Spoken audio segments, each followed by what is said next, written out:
Welcome to the Hudson Valley Disc Golf Podcast. We got Alex, Corey, and Jason this week.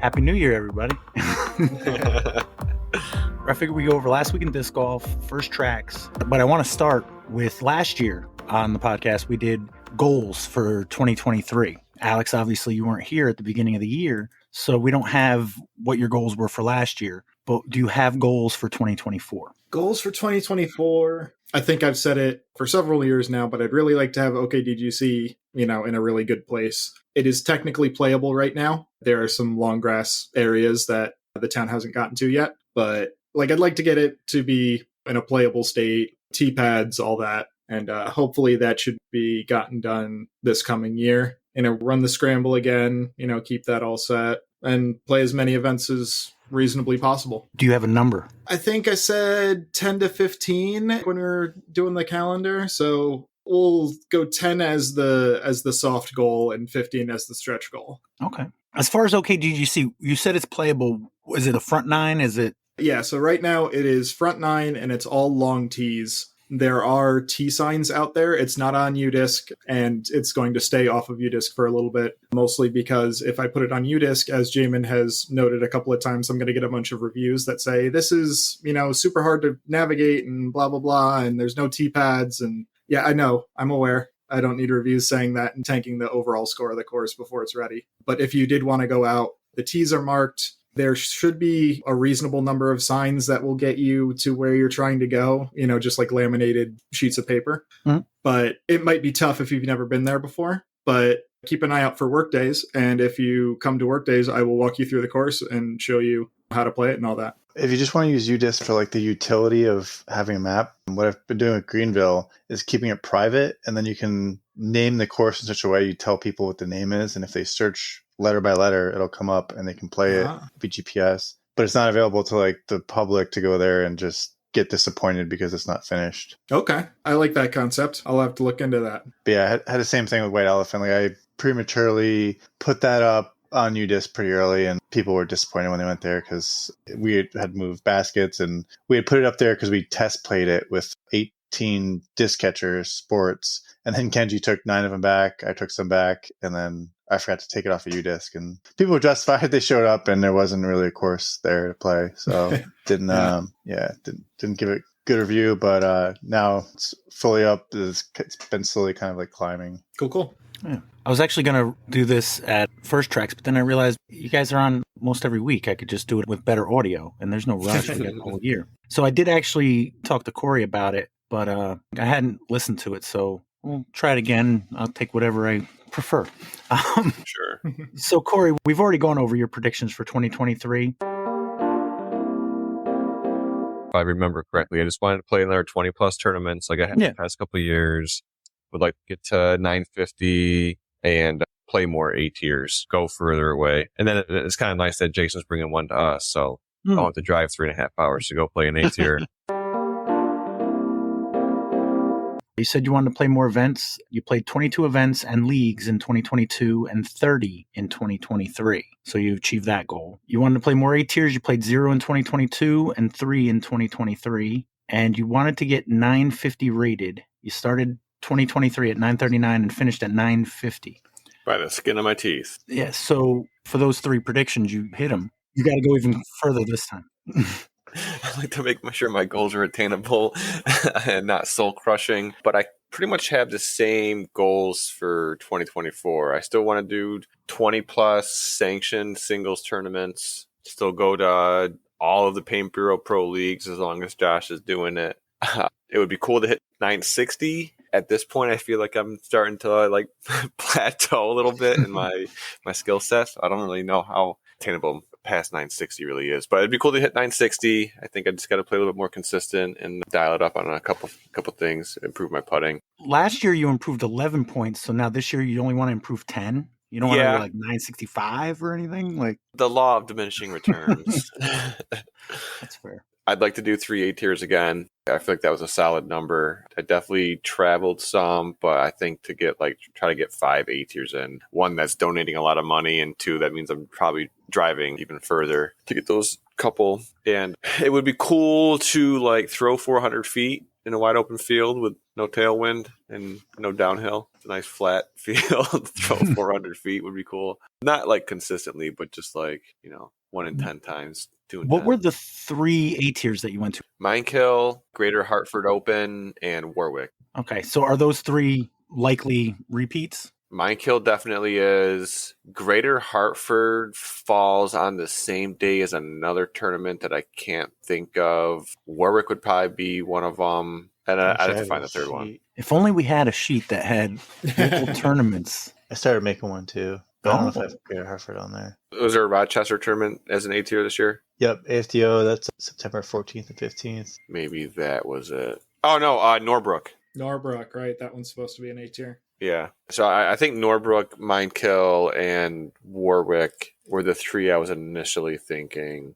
But if all the homies are going out to Rochester AFDO and that doesn't fall on the same day as another thing, then maybe I'll hit 4. Ooh, all right. And did you use your Southwest flight voucher last year? I did not use my Southwest voucher from when the state of Florida tried to hold me hostage for a whole nother day as I was trying to fly back. No, I didn't use it. I had a year to use it. It expired, I think, in October or November. I had some plans to try to use it, either going out to Michigan area to see some high school buddies, play some disc golf out there, or play a tournament in like Virginia or something just for shits and giggles. Nope, never used it. All right. I guess one other goal I have that I kind of thought of after First Trax was with Jeff Wachowski kind of passing off Tuesday J-Dubs at J Park. It'd be cool to try to somehow reinvigorate that league. I wanted to look at the numbers actually before we started recording from last year. I don't know like what the average player count was, but it'd be cool if J-Dubs kind of got to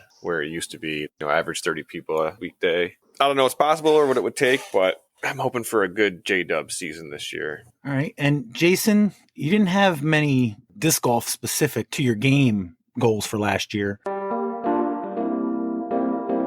What's your plan for the year? I'm updating all of the T signs at Minekill for the event. So I'm actually going back and I'm going to do last year's T signs. The ones that the park has are not the best, and I think the course deserves some really good ones. So spend the time. It's really tedious. It's taking like a few hours per hole. I got a system down, but they look pretty good. Hopefully I'll have them done by March, and then I can finish up the coverage, put some signs in the videos, and make it look good. Other than that, main focus on Minekill, both the event there and also just kind of doing some overdue maintenance, make it ready for the tournament. And then Jess is going to do another doubles event in September, so I want to help her out with that. Also make that the best fun themed doubles event to date. That's going to be a Wild West theme. And coursework, I want to finish Kiksaki. Been slow to get completed. Hopefully work with them and get that completed next year. And then also Rockland Ciderworks has been pretty eager to get a course in there.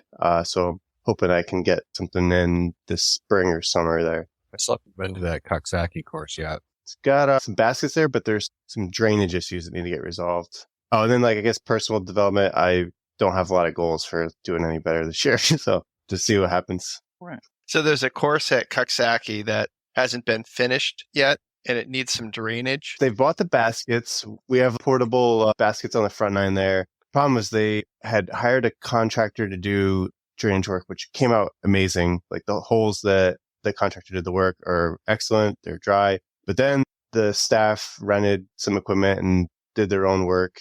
And we kind of walked through and I pointed out some stuff that was going to happen. It was pretty obvious places were going to flood because there's no culverts. There was no like swales. And like the first 5 or 6 holes are really tough to play because there's just so much standing water from where they built up trails and took spoils from other places. I'm not sure if they're going to be able to get a contractor to finish it. If not, then I'm going to kind of have to redesign some stuff and come up with a better layout. Hopefully that'll at least have 9 holes in by the spring and 18 I want to complete next year. Let me go through this checklist and see how you did. Okay. You ready? Yep. Updating the T signs at Minekill. Wait, this was a year ago? This was from last. You were in the process. Remember, you wanted to get them done. Oh, yeah. Did that for MKGC. All brand new signs this year. Came out great. Definitely knocked that goal out of the park. All right. You were overdue on some Minekill maintenance before the tournament. Did you get everything that you wanted to get done before the tournament? I got like 1% done, which was like enormous. So, yeah.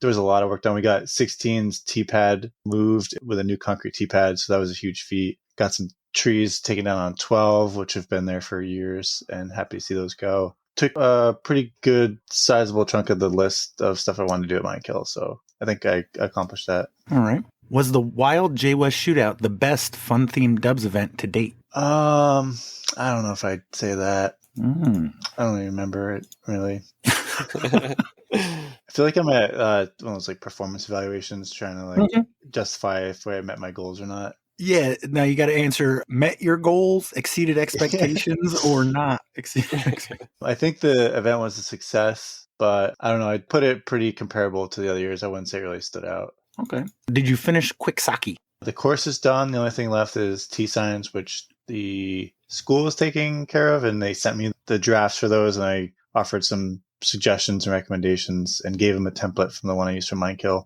And I think they should be coming to fruition pretty soon. Nice. And Rockland Cider Works course, has there been any updates on that? I've totally abandoned that. So no, I've got too many other courses going on. And that was before I had this Greenville course fall in my lap. So I'm not going to do any other courses other than Greenville probably for the rest of my life. So, all right. So what are your goals for 2024? Well, I'll start with Greenville Disc Golf Course.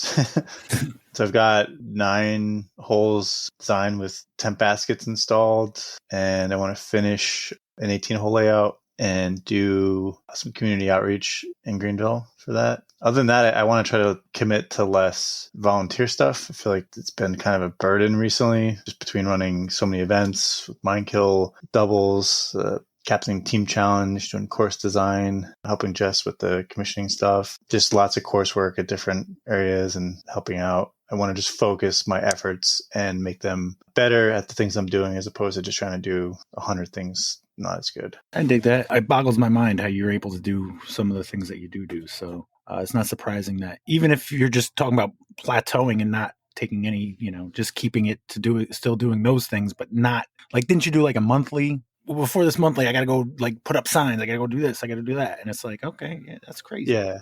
I want to, I guess, plan it out better and focus on things I want to accomplish and make sure I have time to do them. So it's pretty easy to burn up time volunteering. I'm not saying anybody shouldn't volunteer, but I think it's helpful if everybody just focuses on what they're good at and what their time is best spent at. For me, I've been kind of doing all sorts of different things and not doing any of them extremely well other than maybe Minekill, but I want to focus on some other things and do them well. Yeah. I do have one like disc golf related goal too. I want to play a big event and play MP40. Ooh. Is this your 40 year? Yeah, I'm fortunate that I have a birthday at the very end of the year, December 28th. So I have 362 days as a 39-year-old in MP40. Nice. Yeah, I'd like to do like A tier or something and just try to play competitively. Play against Dylan Reese in Rochester.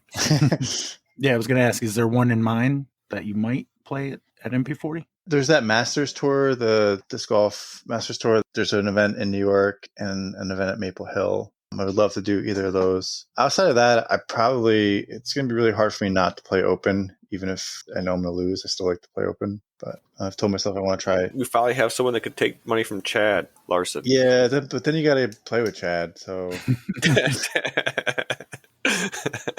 I did get to talk to Kenji, so I have his update from last year and his goals for 2024, and I'll put that here.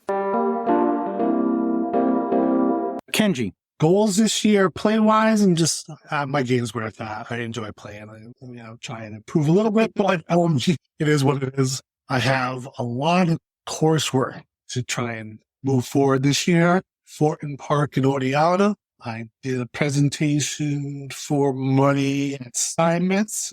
I got the winky wink, but no official word yet that I'll get that grant. Got contacted from Kelsey, somebody down at FDR. Park person who is now up at Thatcher, and they're open to making some improvements there. I'd love to just tweak the line because it could be so much better and get rid of those stupid 6-inch high key markers that they have because they're just dangerous. I got a scar on my leg from kicking up.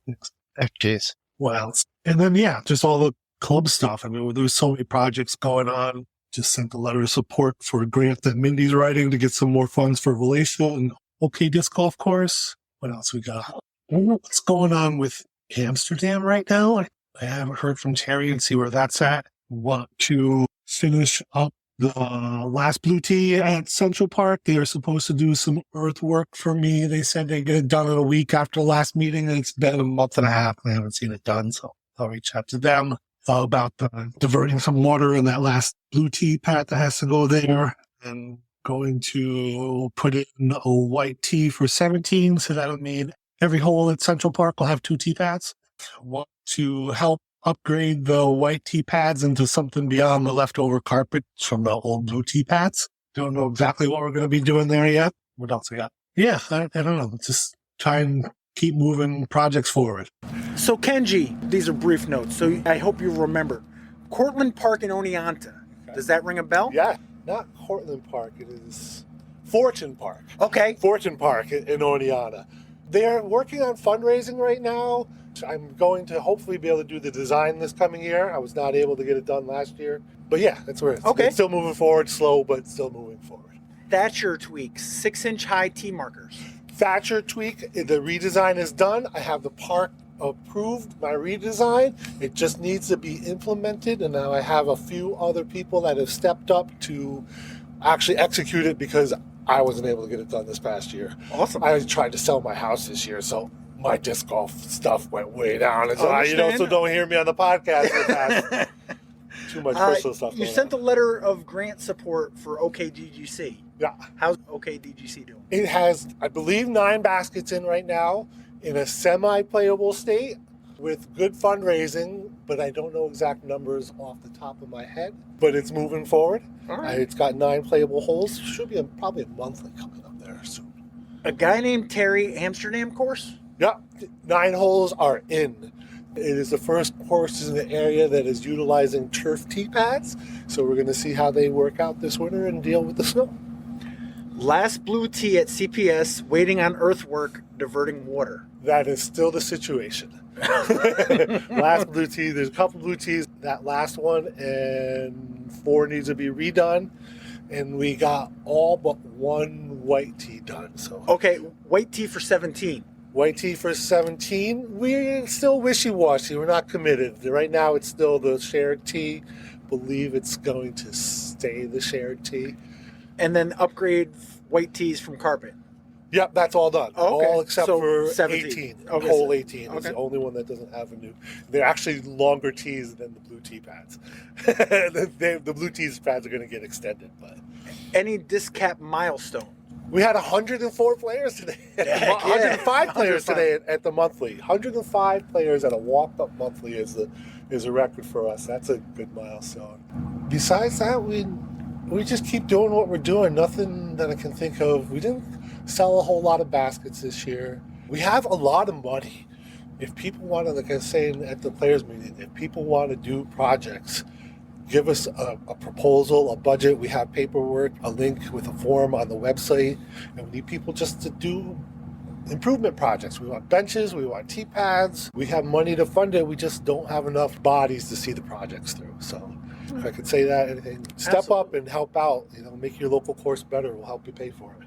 And what about goals for next year? Goals for next year are pretty much to finish the goals for 2023 that I did not complete. I have Steinmetz to design. I have Thatcher to make sure it gets moved forward. I have Oneonta to design. We have a new course in Indian Meadows out in Glenville that I checked out. It was done by very ambitious, but a brand new designer. So it needs some tweaks and helps. It's got some safety issues and some flow issues, and hopefully I can correct before it gets too far gone. So yeah, that's awesome. 2024. I know, it's crazy. It's crazy. Thanks a lot, man. Spend more time and be able to come back and spend a few nights on the podcast. That would be that's a great goal. I appreciate that. Clap. That was good stuff. That was good job, Kenji. As long as the audio came out. So next thing, I figured we go over last week in disc golf. I'm going to stick with the over-under. Let's see how long I can keep this going. Alex, over-under 6 for Monday through Friday last week in disc golf. For the week of Christmas, I'm going to go under. Corey? Ooh, right. Week of Christmas.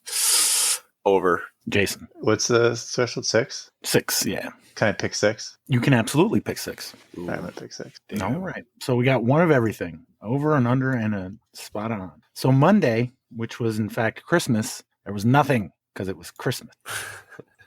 Tuesday, Winter Glow at Wilcox Memorial Park, Maine, 18 red tees. Scott Duncan shot a +1. Wednesday, Deadbeat Doubles did not happen. I think it was rainy or something. Jack got scared. But Wednesday, we had the Northway Putting Winter League. Week 4, we'll start in the junior division, where they had 6 players, 1 new. Tie for third between Granger and Nina. Heidi, second place behind Maddox, our winner, at 4 points. So Heidi actually got another point. She likes those silver medals. Well, went from 2 to 3, though. That's an improvement. Oh, yeah. She got 3 in. She Yeah. did pretty good. Heck yeah. I don't know if I got 3 in yesterday, so I'm just saying. Ladies division had 30 players, 9 of which were new, and an ace by Vic M. So third place, Carly C at 8 points. Caitlin Clay with 9 points in second place, and Kat Bemis came in first place with 11 points. Was not be missing them putts. Well, I learned yesterday, I don't think it's be missing them putts. I think it's be missing them putts. Ah, Does that make sense? I don't know. Just made that up. I get what they're going for. I like the first one better. You like the first one better? That makes sense. Yeah. All right. The men's division, 67 players, 15 of which were new. Corey, did you play? I did not. Nope. I was checking. I figured you said it'd be tough to make it out Although there. I am looking at some garage tool equipment, and it just happens to be up in Queensbury, so I just might happen to be up there this week. Looks like there was a big tie for first. I see 6 people at 16 points. I'm gonna guess 2 of them. All right. Joe Karen. 15 points. No. Come on, Joe. Oh my God. This Who's the freaking other one? guy. Ooh, I was gonna say Tucker Kozlowski. I don't like the silence. He's scrolling down the list. Maybe he wasn't even there. 2 bad guesses. No, Tucker's on there. He ended up at 14. He's farther down the list because he didn't make the first 2 weeks. See, I have faith in the wrong people. With 16 points, Dave K. Is that Dave Koch? Oh, probably. Cody C. Never heard of her. Him. Oh. It's the men's division. Oh yeah, you did say that. Mike J. Charles C. Bill C. and Tyler C. So that's Tyler Calzada. No, I was going to say him instead of Tucker. So that week 4, the leaders. Do you want to take a guess there as who's in the top 3, Corey? Joe Karen. Third place with 59 points is Tyler Calzada. Second place, 66 points, Ryan C. Ryan Clare. Oh, Ryan Clare. Yep. And your leader at 68 points, Joe Karen. There he is. He was leading last week, and he only came in second by, or I guess it'd be like 7th technically, by 1 point. So it was a good guess to say he was leading. That was week 4 of the Northway Putting Winter League. Just the one ace, it looks like. Vic M. $73. That's Wednesday, so we got 2 events through Wednesday. Thursday, Bridgeport Thursday Handicap. Marvin Manalo shot a -4. And we had Disc Beat Club. Stephen P. Wallace, regular tees, whites, 18 holes. Third place, Jeff Wilkstrom got 3 points. Jay Malloy came in second for 4 points. And first place got 5 points, Kevin Cranky. Kevin Cranky. Somebody pointed him out yesterday. I guess he played on Greg's card. Oh, was he there? I didn't even see him. Yeah, I did. so. I remember. So your overall leaders, 5th place with 15 points, Eric Struna. 4th place, 18.5 points, Greg Kurtz. 3rd place with 22 points, Meg Gallagher. In 2nd place with 23 points, Kevin Cranky. And your leader at 24.5 points, Mark Stryker. So we're up to 4 events. Friday, Beacon Putting League, week 5. Looks like 2 people over 100 points. Kristen McDonald, or I assume it's Kristen McDonald. 2nd place with 108 points. And the winner at 109 points, Phil. Just Phil. Just Phil. Good job, Phil. Yep. And that is 5 events. I think it was Alex who called the under. Woo! Yep. Guy just wins everything. Mm-hmm. Saturday, we had Bridgeport Singles League. A pool, Andrew Tabakzinski shot a -4. And in the B pool, A Baxter shot +3. Just a Baxter. I don't know. Just A Baxter. Then there was Bomber Singles, ladies, Bomber Singles at Burbine. I don't know. There's some singles league at Burbine. That's the bomber course from the Griffiths Park, but they took it on the road and came out and played Burbine. Okay. So the ladies was won by Caitlin Clay, who shot a +8. Hell yeah, Caitlin. And I only saw 2. So the other division was won by Ron Tyre, spelled like the British tire, at a +3. Also on Saturday, Glens Falls Disc Golf Tags at Crandall Park. Cody Conine shot a -5. Is it Cody C? Okay, yeah. So there's a Cody. See, that's how we learn things. Wait, there's Cody M. There's a Cody C. Yep, I see it. Cody C. You're right. Yeah, he was one of the 16. All right, I'll try to remember that. Cody Conine. Does Glen Falls have their own tags? They do have the Yeah, they they've have got a their own set separate of tags too. Makes sense. And on Sunday, had Long Island Sunday doubles. Layout was mullet 1 through 9 plus 3A red. Wait, what is it called? Mullet. 1 through Hell 9. yeah. I don't know what it means, but it's on there. Mullet 1 through 9. Guys will just hear the word mullet and just be like, hell yeah. If you've seen that meme before. No, I'm old. Plus 3A red, and then 10 through 20 blue, and 21 blue par 5 to practice basket. Patrick Rowan and Paul Pearl shot a -7 to win. Norbrook had random dubs. They had 3 teams tied for first place. Winter, Thorne, Canellis, and Shannon Stewart shot a -6. Wait, what? Can you say that first name again? Winter, Thorne, Canellis, and Shannon Stewart. Damn, that's a badass name. It's a real good name. He was Yeah, on the that Stonefingers last year. Gillis McDougal's got some competition because what'd you say? Winterthorn what? First name Winter, it looks like, and then Thorne Canellis is the last name. Oh, I thought Winterthorn was the first name. I still like it. Also at -6 was Mark Francischette and Pete Barwikowski and Josh Smith and Sam Fennell Ward. All 3 teams shot -6. And then we had last tracks, the last tag round for 2023 in DisCap land. That was Central Park. They played the main white 18. It looks like a tie for second at -6 between Dennis Daly and Caitlin Clay. And Peter Fitzgerald shot a -7 to win it. Oh, they played the whites, you said. Yeah. That's the short ones, right, Jason? I believe so. So before we look at first tracks, we should probably look at the last tracks. The bag tag. Peter Fitzgerald must not have had a tag because Caitlin Clay took the best tag. Yep. For 2023 DisCap Bag Tag League, 164 tags, 166 if you count tags that aren't official, I guess. Although there's probably more of those, they're just not on here, right? Those are like people that bought tags but didn't want not to compete, just to help the club. Yeah. Yeah. And there's people who plan on competing but couldn't play the event. They just stopped by and bought a tag. So still 166 at least. It's pretty crazy. Be cool if they did like a stat wrap up that I didn't have to look at. So we'll start off with rounds played. If it was anybody else, I think we should make an award out of this. But like I said before, I want to keep them cranky. But with 77 rounds played, Kevin Cranky is your rounds played winner. One other person though in 70s was Evan Parsley at 71. We had 2 people in the 60s, neither of which named Corey Cook.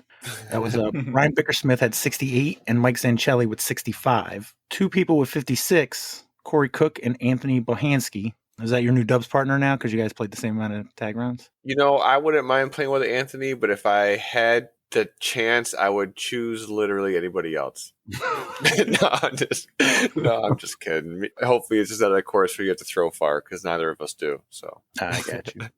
One other player in the 50s, Ryan Yadow, right at 50. 40s, we got Derek Stakinzi with Stazinski. Yeah. I'll just sub in what you said, Corey.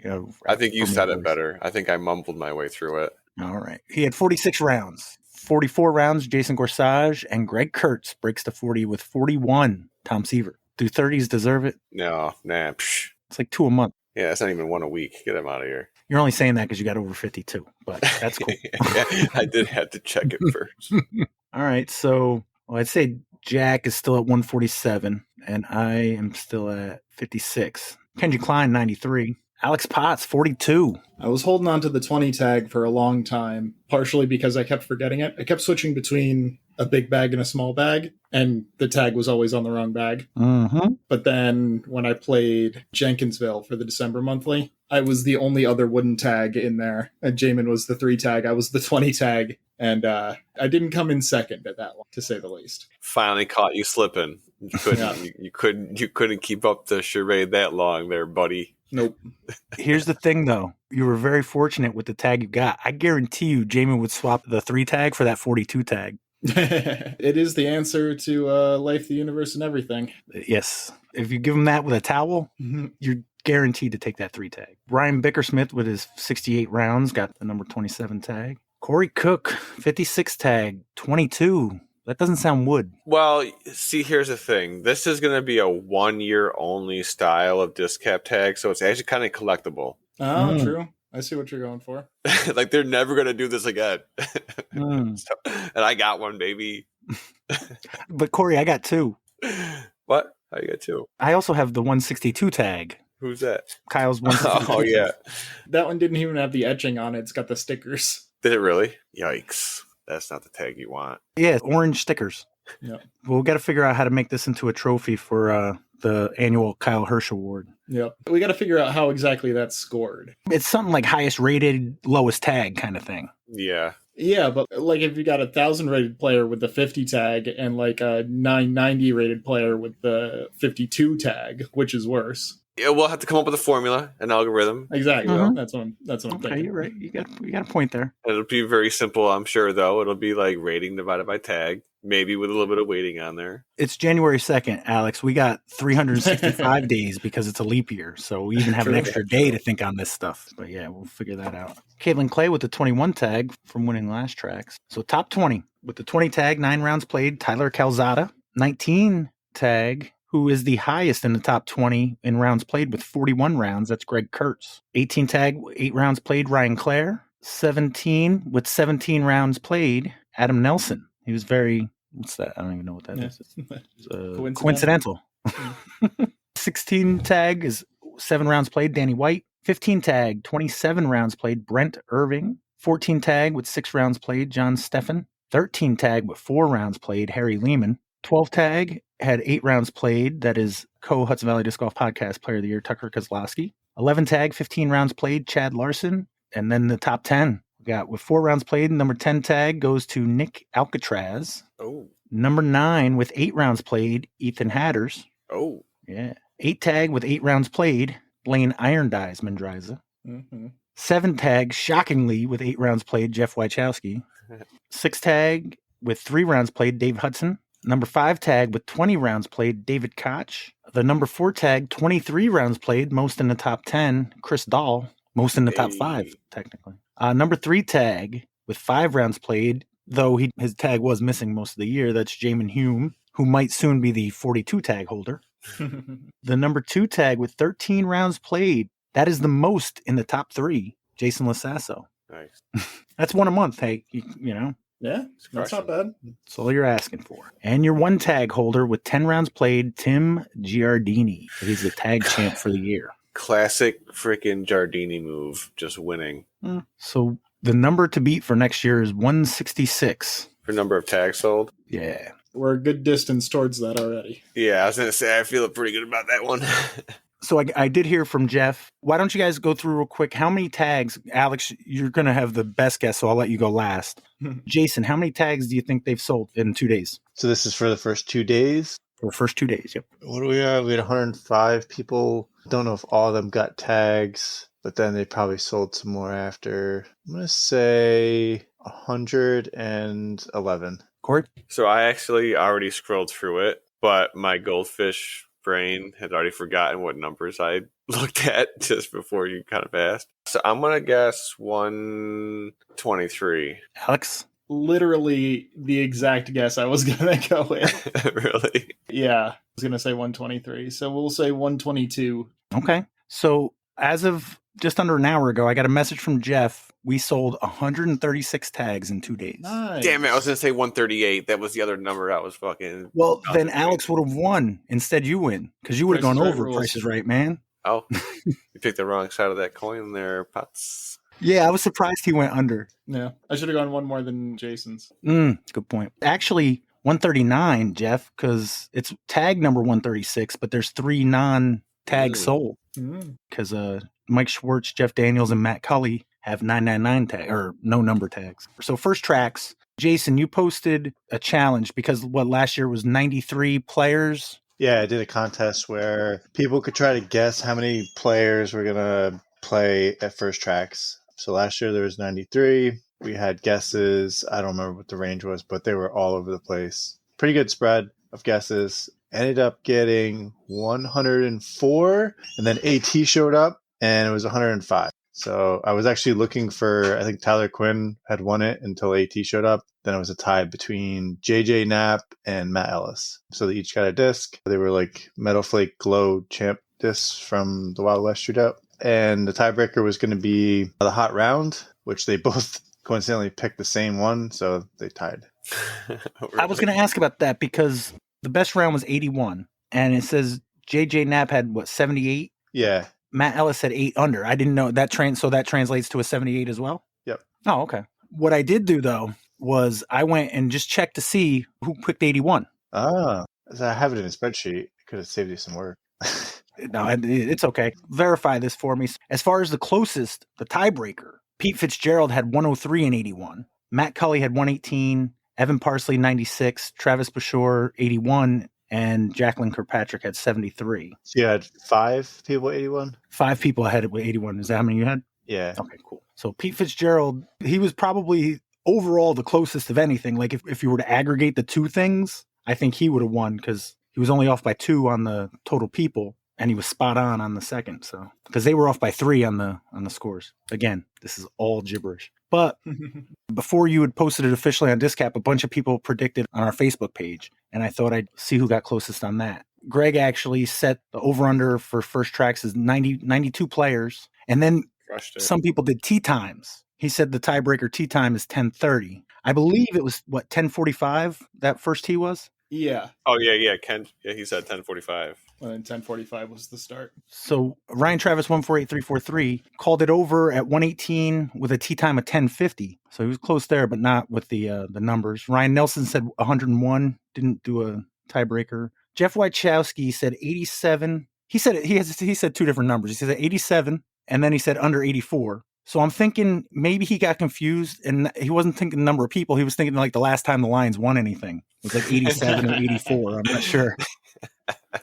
Then he said 10:24 cards head out, 10:35 tee off because Greg's cards walking to T25. So he was still 10 minutes early on that. Kevin Cranky said 69 players, but 10:43. He came closest on the time. Mike Jackson said 50. 3-tag holder Jamin Hume, of course, said 42. Brian Bickersmith said over. He just said over. Mike Schwartz skewed my pick on DisCap by saying, I'm definitely in for the under. I think the COVID boom for disc golf is slowed, and while the numbers will still be big, it will be under last year's numbers. I blame Schwartz for my prediction. And Terry Hudson said under because I can't go.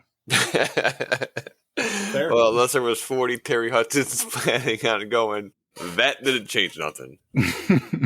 So those are the numbers for that. Yeah, when I originally mentioned it last week about the tiebreaker being what time we start, and it's kind of humorous, but I was thinking like, wow, that could be really chaotic if people are looking at trying to find out what time this thing starts and see 100 comments with different times, and absolutely kind of like an open invitation to show up whenever you want then. Yeah, the hot round was a good guess. I mean, of course you're going to get, like, there were 5 people, but the time you're going to get a lot of, if it's the 10:15, 10:30, 10:45, those quarter hour kind of things, because that's what they're going to try to do. They're going to try to default. They're not going to say tee offs at 10:42, unless. Right. No, I think it was the good way to go. Jason, who'd you play with? At First Trax, I played with Joe Jaskoka, smooth as butter, everything I hope to be when I'm his age. Played with Adam Nelson, and I played with a new guy, Ivan. He's from Bombers region, Corey may know him, I don't know. Maybe if I seen his face. Yeah, he's new. He just started playing a year or two ago, and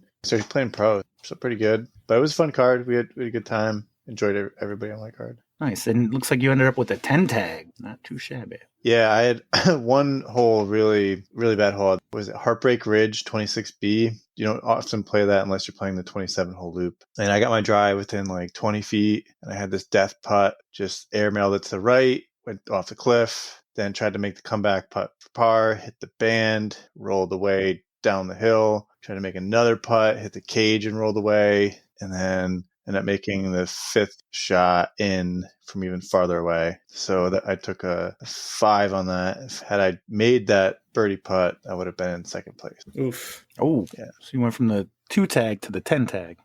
But I did climb back to even after that hole, which felt pretty good. Nice. Corey, who'd you play with? I actually played on a local card for the most part. Me, Brian Bickersmith, buddy Brendan Joseph, Jay Gorsage, and Ron Tyre, spelled the British way or whatever you said. Yeah. From the CNY area. Yeah, we all played together on a 5-some. I was sucking ass. Like, Jason talked about his Heartbreak Ridge hole. I missed a 15-footer on hole 9, the one with the creek at the back, right side cage, and it went over the rim and straight OB. And then I missed a 15-footer, and I'm taking a 4 because of it, and get my putter wet. But that was only like one of like 6 holes like that. So I didn't like double bogey any holes, but I got like no birdies except for hole 23. But we finished on hole 1, and I didn't care at that point anymore. I didn't know what the score was. So I just threw a roller for shits and giggles and fucking parked it. So I don't know how many people birdied hole 1, let alone parked it, but I just threw a dumb roller to end my round just to like spit in my face. I couldn't even just like chalk it up as a total shit show of a round. I just had to go and birdie hole 1. But our whole card was struggling, and obviously it seemed like a lot of people were struggling out there, so it wasn't just us. But man, it was a struggle round for sure. Between the rollaways or the hits or just shanking drives, and like we were all missing putts. We all decided to just try to have fun instead of focusing on how bad we were playing. I asked Jamin before the round, like, what's a good score? And he was saying, like, you get a -3 because there's not a ton of birdies out there. And it's just those extra holes. It's kind of a marathon. Yeah, it was cold out, and it was windy throughout the day, too. I'm not surprised that everyone didn't play super good, but the best score ended up, what's 81? Is that -5? Yep. Yeah. Yeah, so he's the only person that was under -3. Yeah, Yeah. Adam Gill was -3. Adam was -3, and everybody else was -2 or worse. Yeah. I don't know about you guys, but like I was way colder than I thought I was going to be. Like when I left my house in the morning, it seemed decently warm. I'm like, oh, it's going to warm up. And I felt like it got colder all day. I just kept getting colder and colder. And yeah, I wasn't expecting. And then that like little breeze gave me a chill. the last like hour or hour and a half of the round, I know when we crossed back over the field to play like the last few holes of the loop, it felt like it had dropped like 5 degrees quick, like at least 5. The wind kind of died down a little bit, but the temperature dropped quick. Yeah, I could see your breath in the air. It was pretty chilly. I remember walking out, going to the car. Usually, that time of the morning, you're like, okay, it's only going to get warmer from here. If I can handle this, I can handle the day. And it just, like, you're absolutely right. Yeah, that's what I was thinking. It never got much better, if at all. Like, I'm glad I packed a beanie because when I left my house, I'm like, oh, all I need is like a baseball cap, and I had some like thin apparel on. I'm like, I don't need any like Under Armour or anything like that. So I'll grab my beanie just in case. And then as we like got there, I played a couple holes. I'm like, man, it's really chilly. Let me put my beanie on. And I ended up like wearing it the whole day. And if I didn't have that, my ears would have probably frozen. I brought 2 hot hands, 2 of the super hot hands, those big packs. Ooh. And because my dumbass only brought 1 glove, so I had to like choose which hand was going to get the gloves. So I put it in my offhand. But if I didn't have hot hands for both of my pockets, then yeah, it would have been even way worse. I tested out. I got a heated vest for my birthday. So there's like 3 settings on it. Start off with like the lowest setting to try to preserve the battery. And then didn't really notice anything. So I'm like, all right, I'm going to juice this thing up. So put it on like the hot setting. And definitely felt like some warmth on my back. But then it just burns through the battery really quick. So I'm like, all right, either I got to have like a bunch of extra batteries or this thing's not going to make it through a full disc golf round. Did you say it was a vest or a jacket? Vest. Did you have a jacket over the vest? No, all I had was like a long sleeve shirt and a vest on. You should try it again where like it's underneath something instead of just That exposed right makes there. sense. Yeah, so I'm not losing all the heat. Because I'm curious myself. Like I haven't bought any of that stuff because I'm curious how. I mean, kind of makes sense that it would work better if it was insulated in some way. Yeah, I might put like another vest or jacket over that. Did notice like it has like the elements around the neck, and those seem like they heat up really quick, or maybe just because like my neck is more sensitive than the rest of my torso. But that felt kind of good when it was really cold. But the pockets where you put your hands in, there's supposed to be like heaters in there, and they didn't work at all. Like I had hand warmers in there and my hands were still freezing. Alex, who'd you play with? I played with some people who played pretty well. I had Ryan Nelson, I had Dave Hudson, and I had Tim Giardini. Damn. Yeah, it was a nice card, all nice people. So we started off, we played like 2 holes, and we noticed that Ryan Travis was on the next card. Exactly. So we set it, we're getting ready to putt on our hole and we're looking ahead to the next one. I think we're on 12 and looking at them on 13. And we're like, oh, that's Kenji's card, and there's whoever else was on that card. I've forgotten who other than Ryan Travis. But Ryan first says it. Ryan Nelson says Ryan Travis 148343, and Dave Hudson is standing ready to putt, and he's like, "Wait, do you just know his PDGA number?" And I caught the end of that conversation and walked up and I said, "Are we talking about Ryan Travis 148343?" And he just lost it. Like he's sitting there trying to putt and he can't stop laughing. But yeah, we explained afterwards that we knew it from the Skip Ace Fantasy and all that in the podcast. But yeah, there was no way he was making that putt after that. It was a 45 footer. He wasn't expecting to make it, but still. We were on the hole with the bell at the end. 24. Okay, yep. Tree Love, Dick and Shirley. What's that? It's hole 24, aka Tree Love, aka Dick and Shirley's hole. Exactly. It's a common backup hole. So we're waiting. While we were waiting, Kenji's card came up. And as they got closer, I said to Ethan, Ethan, what's your PDGA number? And he's like, 20 something McGillicuddy. And I'm like, oh, I know a guy who's 148343. And a surprising number of people got the joke. That's the kind of stuff I really appreciate. Yeah. So what else about your round? Anything? I played better than I did last year, which I'm happy with. I think I shot plus 10 last year and I shot plus 5 this year with a number of boneheaded putts and at least one blow up hole. I want to say it's 25. It's the par 4 where you're throwing out of a tunnel to start and you're going uphill. Mount Misery. Ooh. Yeah. And I just decided I wanted to fluff my first shot, and I didn't hit a single tree. I just ended up, like 200 feet down the fairway and 200 feet to the right. That's wide open over there. It's not a pleasant place to be. It's a really easy task to get a 6 from there. So I did that.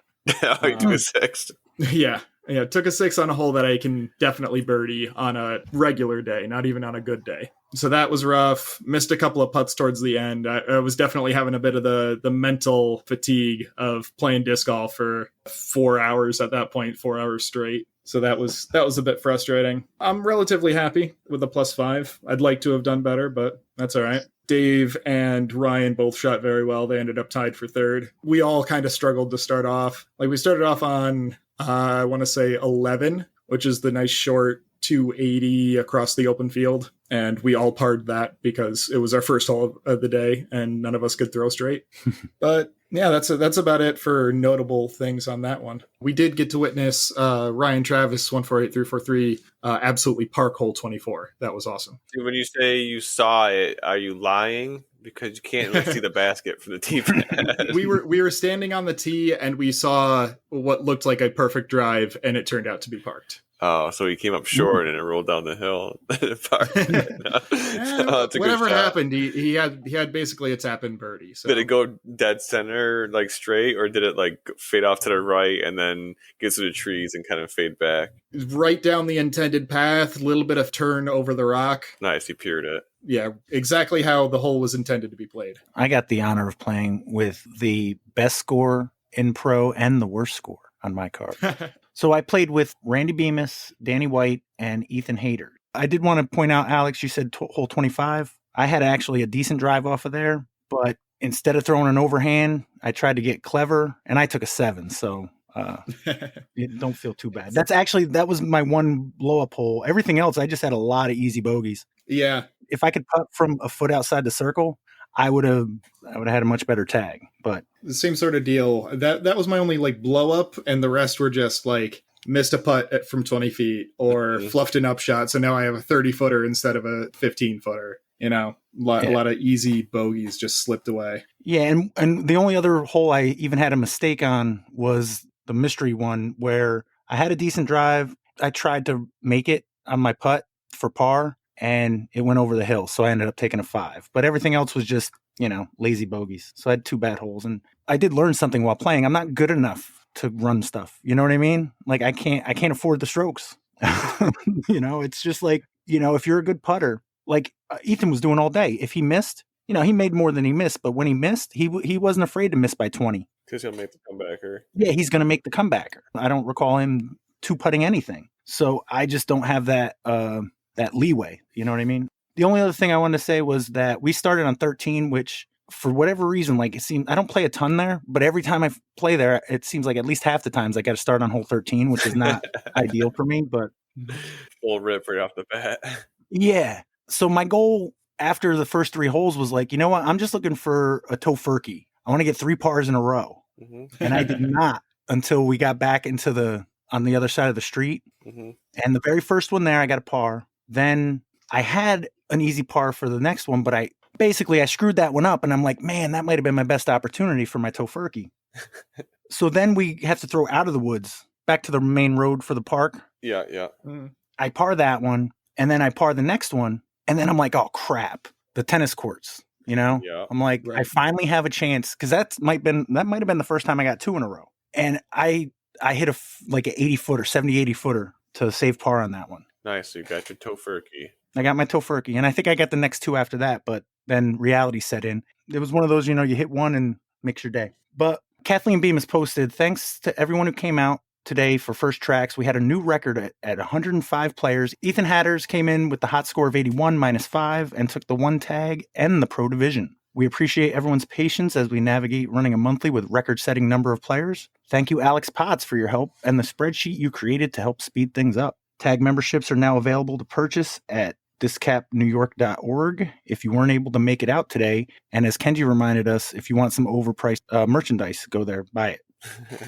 Please submit all tag matches you play so we don't run into the issues we had with keeping track on Disc Scene that we did in 2023. We have so many players now, so fixing it is a challenge. If you ever need help, reach out to one of the board members, Kathleen, Kenji, Mike Schwartz, Earl Steenberg, Jeff Wachowski, or Brian Bickersmith. Cheers, DisCap, and Happy New Year. But yeah, no, everybody keeping track makes it easier on me. What kind of spreadsheet? What's the deal with the spreadsheet there? It's just an adapted version of the monthly spreadsheet that I had built this past year. So figuring out tags and figuring out scores and everything is always a bottleneck at the beginning and end of pretty much any monthly, but a monthly with over 100 people is going to take even more. So I had to adapt this one because there's no, like, tag in isn't the tiebreaker, not necessarily the tiebreaker at least. So it needed to have a couple of changes, and it's not quite perfect yet, but it helps. At least I think it does. What's the tiebreaker? So the first tiebreaker is higher tag from the last year. And then second tiebreaker was arrival time, I believe, or, check-in time whenever you signed in. Okay. What's the third thing? What if they show up at the same time? Whoever gets on the spreadsheet first, whoever pays the money first. Yeah, so technically they can have the same arrival time. What if they show up at the same time? They're paying for each other. Whoever's name gets written down first. Yeah, whichever name is said first and gets put on the list first. What if I allowed them? If I said, "Oh, you go ahead and meet"? No. As mentioned before, First Trax had 105 players. Of those, 99 purchased numbered tags. Let's take a look at the results. The ladies division had 15 players paying out the top 5 spots. In 5th was Megan M. 4th place, Julia May Marger. There was a tie for 2nd between Amber Stout and Kat Bemis, who were 1 stroke behind the division winner and 55 tag holder, Jess Lasasso. Over in the rec division, there were 18 players also paying out the top 5, but there was a tie for 5th between Nick Salvano and Ryan Van Brunt. 4th place was Jamie Borge. Another tie for 2nd between John Furman and Sparky Spalding, both 2 strokes behind rec winner and 42 tag holder Brian Monahan. The AM division had 41 players paying out the top 4 positions, likely due to a 5-player tie for 4th place between Nick Alcatraz, or ACATS, Greg Kurtz, Nick Cardone, Blaine Iron Dies Mendraza, and Earl Steenberg.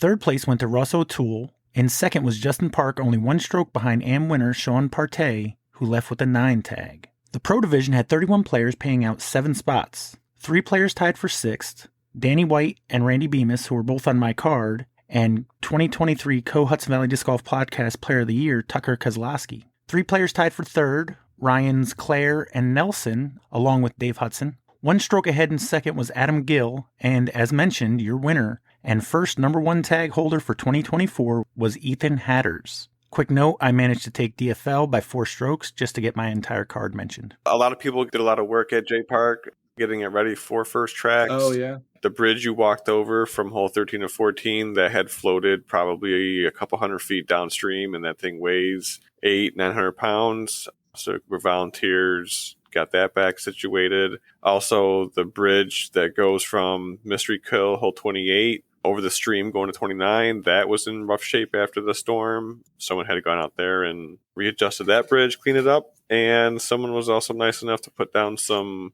wood chips on 13's green to try to mitigate some of the mud from tracking onto the bridge. Jason Lasasso. Yeah, I was going to say, I think that was Jason who did that. Yeah, did that. We did the bridge on 28 too. Oh, you did? Oh, nice. Yeah, that bridge is in rough shape. It needs to get replaced. Yeah, well, it looks better now than it had before the storm. So I remember 10 years ago when I first started, that was like the first project I did at J Park was to kind of rehab that bridge. And I remember thinking then when I was like scabbing it together, I'm like, man, this bridge really needs to be replaced. 10 years later, thinking the same thing.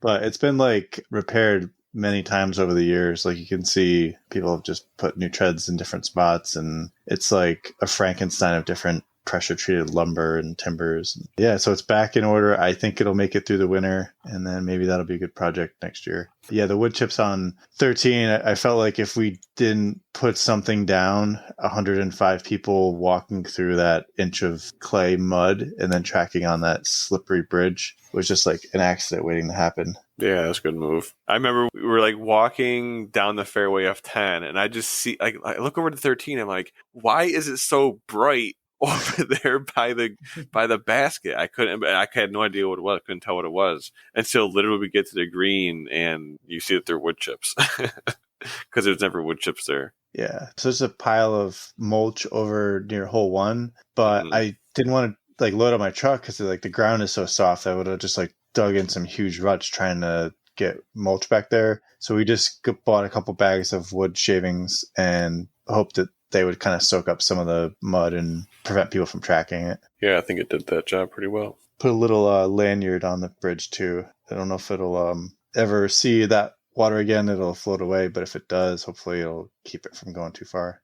Cool. The only other thing I wanted to point out, it looks like Mike Zanchelli and Tucker Kozlowski are on Team Disc Golf 978. Yep. Oh, yeah. That's awesome. What is that? So Disc Golf 978 is a store in Massachusetts, if I remember correctly. I want to say they're pretty heavily involved with the 501 course, but I'm not 100% on that. But they're a pretty notable disc golf store. So it's awesome to see some locals getting on that team. They sponsor a lot of solid, like Massachusetts, New England area players. I want to say Casey White was on that team. I recognize some of the names for this year, but I don't have the list in front of me right now. But definitely some very solid players on that team. Nice. Yeah, I think the big ones are like Mark Shapalonis, David Fleck. Mm-hmm. And they're a store, so they're heavily involved in like AM payouts for a lot of tournaments. And yep, I want to say that's what DisCap went with. For any DisCap tournaments, you got Disc Golf 978 credit if you won as an M. Nice. Also, Corey, didn't you say you're like ADK